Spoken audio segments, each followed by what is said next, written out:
বিশ্বের সবচেয়ে গোপন সামরিক প্রযুক্তির এক বিস্ফোরক ফাঁসের খবর এবার বিশ্ববাসীর সামনে এসেছে। মার্কিন যুক্তরাষ্ট্রের B-2 স্পিরিট বোমারু বিমানের ডিজাইন ও স্টেলথ প্রযুক্তি এবার চীনের হাতে চলে যাওয়ার খবর পাওয়া গেছে। আর এই প্রযুক্তি পাচারে যুক্ত একজন ভারতীয় বংশোদ্ভূত প্রবাসী, যিনি যুক্তরাষ্ট্রেরই সামরিক প্রকৌশলী বলে চিহ্নিত হওয়া গেছে।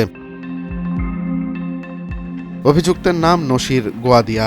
একসময় মার্কিন বিমান নির্মাতা প্রতিষ্ঠান নর্থ্রপ গ্রুম্যানের প্রকৌশলী ছিলেন তিনি। B-2 বোমারু বিমানের স্টেলথ প্রপালশন সিস্টেমে ছিল তার বড় ভূমিকা, কিন্তু সেই প্রযুক্তি তিনি গোপনে পাচার করেন চীনের কাছে। এবার এমনটাই দাবি করছে যুক্তরাষ্ট্রের গোয়েন্দা সংস্থা FBI। মার্কিন গোয়েন্দা সংস্থাটির সূত্রে জানা যায় 2003 থেকে 2004 সালের মধ্যে একাধিকবার চীন সফর করেন নসির। চেংডু ও শেনঝেনের সামরিক দপ্তরে তিনি সরাসরি তথ্য সরবরাহ করেন। বিনিময়ে 3 বছরে তিনি পান $1,10,000। 2005 সালে হাওয়াইতে তার বাড়ি থেকে ধরা পড়ে প্রযুক্তি, নথি, ইমেইল এবং বিমানের গোপন ডিজাইন।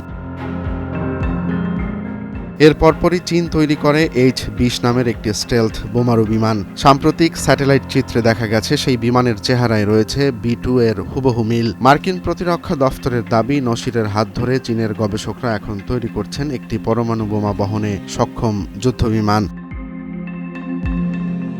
2011 সালে নসিরকে 32 বছরের কারাদণ্ড দেয় যুক্তরাষ্ট্রের আদালত। বর্তমানে তিনি বন্দী আছেন কলোরাডোর সুপারম্যাক্স কারাগারে। যদিও তার ছেলে অ্যাস্টন দাবি করেন তার বাবাকে ষড়যন্ত্র করে ফাঁসানো হয়েছে। তার বাবা পুরোপুরি নির্দোষ।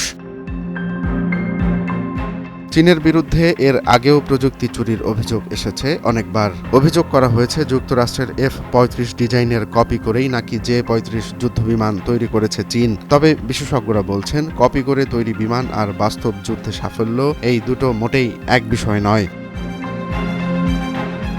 সম্প্রতি ইরানে মার্কিন বিমান হানায় ফের আলোচনায় আসে B-2 স্পিরিট বোম্বার। 3টি পরমাণু স্থাপনায় প্রায় 30,000 পাউন্ড বোমা ফেলে সফল মিশন শেষ করে ফেরে এই বোমারু বিমানটি। যুদ্ধক্ষেত্রে বারবার প্রমাণিত হয়েছে যুক্তরাষ্ট্রের উড়ন্ত ঈগল এর অবিশ্বাস্য দক্ষতা।